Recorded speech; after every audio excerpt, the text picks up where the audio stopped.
художник Анди Уорхол.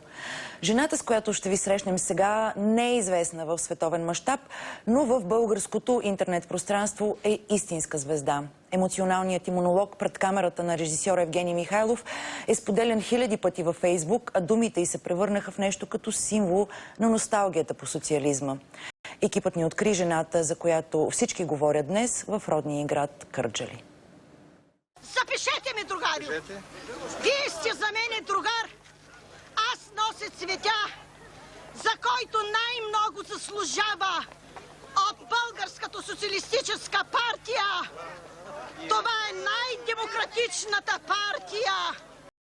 Аз съм родила 4 деца и искам моите деца да завършат висше образование. Питам, кой ще им даде пари? Кажете ми, кой ще ги издържа? До сега ни изучи Българската социалистическа партия. А сега кой ще ни даде пари? Кажете ни! Отговорете! Или мълчите! Позорно мълчите! С това ли искате да залъжете нашия народ? В последния месец този клип, заснет от Евгений Михайлов през 1991 в Кърджали, превърна главната героиня в него в истинска интернет сензация. Много млади българи вече се поздравяват с «За мен вие сте другар». 25 години по-късно се срещаме с гневната на демокрацията и вярна на социалистическата идея дама. Тя се казва Сийка Бечева. Вече на 75 години бившата прогимназиална учителка и порасналите й дъщери ни посрещат в скромната им гарсониера в Кърджали. Така е. Не можах да повярвам това мама или не. Благодаря и за думите, които е казала, макар и в тия трудни години, в годините на прехода. Кой ще ми даде сега пари? Мога да ви го кажа. Кой ще ми даде сега пари да изуча? Аз 4 дъщери съм родила на тая държава. Кой? Кажете ми. Мълчите.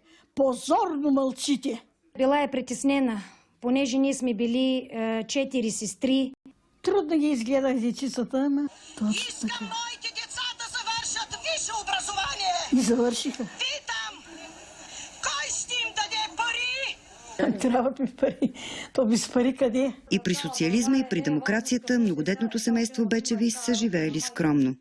Тя учителка, той милиционер и 4 дъщери, които освен всичко друго са и талантливи, пеят и свират на цигулка. За близнаци имаше конкурс в София и ни води да пееме, да играем ръченици, да свирим на цигулки и ни пуснаха и 3 номера по телевизията. И какво им казваш на режисьорите там?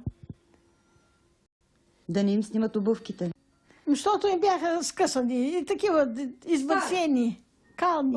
Докато ни купят втората цигулка, карахме първоначално с една и едвам заделяха от заплатите си, за да плащаме на школата по изкуствата в града.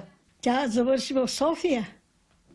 Как се справи да издържа студентка в София? Младе. Просто бяхме принудени, нали, аз и сестра ми, да започнем работа, за да можем да се издържаме и да завършим висшето си образование. И сега си заемат постовите, всеки си има семейство, ожениха са на хубави места и това ми е радостта. Как се промени живота ви от тогава до сега? Дете ме една песен, остаряваме бавно, неусетно почти. Остарях и така. Още ли вярвате в идеите на социалистическата партия? Да, аз съм си социалистка. Всичките ми деца и 4 вярват на БСП-то. И турците лъжат! Синисарите лъжат и турците, както първия път ги излъгаха, а БСП-то е за дружба и мир! Не само с турци, но и с цигани, и с всички сме за мир и дружба! Ние не видели ли хората на турци и на цигани? Дръпни са. Искали ли сте нещо от тази партия? Нищичко не съм искала. Какво мога да искам от партията? Не, тя ни е давала на нас партията през всичките тия години, а ние сме давали на тази партия. Тоест не сте разчитали на партията, а на себе си? Да. Това са родители герои, единици като тях.